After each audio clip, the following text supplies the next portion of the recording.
Sa araw-araw nating pamumuhay, simula paggising hanggang sa pagtulog ay gumagamit tayo ng enerhiya. Halimbawa na lamang sa pagsakay natin sa mga jeep na pinapaandar ng gasolina. Sa pagluluto ni nanay ng ating almusal, deuling man o LPG ang kalan. At sa simpleng pag-charge ng cellphones. Iba-iba man ang uri, ang lahat ng ito ay matatawag na enerhiya. Ngunit lingid sa kaalaman ng nakararami, ang enerhiya ay nauubos rin. Amoy uso ka na ba pagpasok ng school? Ew! Madalas mo bang nakikita si nanay na aborito sa pagdating ng bill ng kuryente? Meralco po! O di kayo nagmamakto sa tuwing uutusan ka ni nanay na bumili ng uling na panluto? Anong gagawin ko? Kung ganon, narito kami upang magbigay ng impormasyon tungkol sa enerhiya! Ano ang iba't ibang uri ng enerhiya? Una rito ang kinetic energy, sound energy, thermal energy, chemical energy, electrical energy, at gravitational energy. Narito ang mga tips para makatipid ng electrical energy. Isa ka ba sa 65% na kabataan na gumagamit ng cellphone?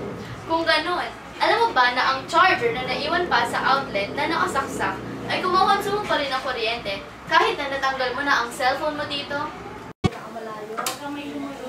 90% ng kuryenteng ginagamit sa bumbilya ay napupunta lamang sa heat at 10% lamang ang ginagamit upang mapailaw ito.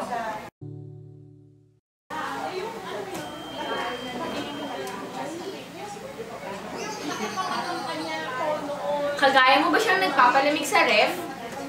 Kung ganon, dapat mong malaman na 30% ng hangin nito ay lumalabas sa tuwing binubuksan. Kung renewable energy source naman ang pag-uusapan, nahanap namin si Ginoong Mario Lorenzo na gumagamit ng biogas mula sa agricultural waste sa loob ng 7 taon.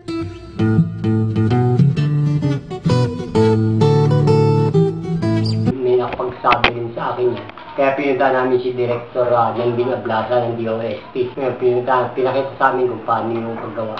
Pinray namin sa Cardona, nag-click naman yung sa Cardona.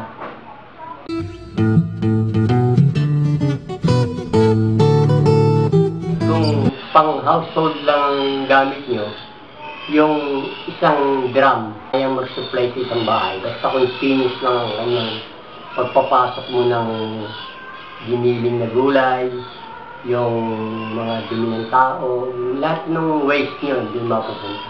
Pinakita sa amin kung paano yung paggawa. Yung mga nadidigest na gulay.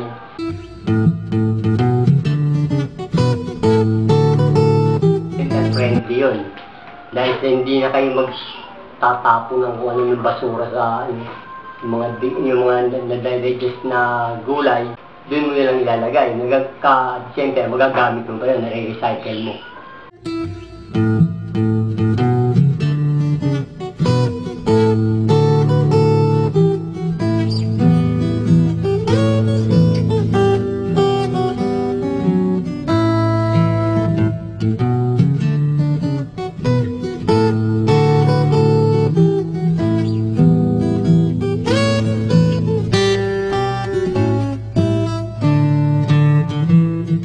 Ang mundong ating ginagalawan ay unti-unti na nagbabago. Kasabay nito ang patuloy na pag-iiba ng ating pamumuhay. Mga luntiang dahong sumasabay sa ihip ng hangin, pagragasa ng tubig sa ilog, at pag-awit ng ibon sa kalikasan.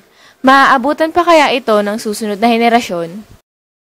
Kaya't maging bata o matanda ay dapat magkaroon ng pagpapahalaga sa kalikasan. Huwag nating sayangin sandali at magsisi sa huli. Pahalagahan natin ang kaloob ng may kapal.